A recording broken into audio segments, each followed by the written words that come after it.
નમસ્કાર દર્શક મિત્રો, જનઅર્પણ ન્યૂઝમાં આપનું સ્વાગત છે। વડોદરા નજીક કારના ચોરખાનામાં સંતાડેલા દારૂના જથ્થા સાથે ચાલક ઝડપાયો, એક વોન્ટેડ। વડોદરા પીસીબી પોલીસ ટીમે કપુરા ચોકડી ખાતેથી કારના ચોરખાનામાં સંતાડેલા દારૂના જથ્થા સાથે એક વ્યક્તિને ઝડપી પાડી કુલ ₹1,51,000 ઉપરાંતનો મુદ્દામાલ કબજે કરી અન્ય એક વ્યક્તિને વોન્ટેડ જાહેર કર્યો હતો।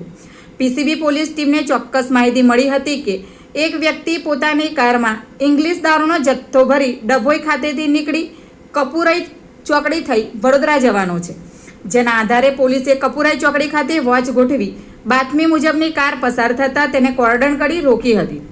પોલીસની પ્રાથમિક પૂછતાછમાં કાર ચાલક રણજીતસિંહ ઉર્ફે પિન્ટુ જસવંતસિંહ જાદવ, ગામ કડાચલા, તાલુકો બોડેલી, જિલ્લો છોટાઉદેપુર હોવાનું બહાર આવ્યું। કારની તપાસ લેતા કારની આગળની લાઇટના ભાગે તેમજ પાછળ ડિક્કીના નીચેના ભાગે બનાવેલ ચોરખાનામાંથી દારૂનો જથ્થો મળી આવ્યો હતો, તેમજ આરોપીએ આ દારૂનો જથ્થો મધ્યપ્રદેશના કઠીવાડા ખાતેથી મેળવી વડોદરાના ઠાકોરભાઈ નામના વ્યક્તિને આપવાનો હોવાની કબૂલાત કરી હતી।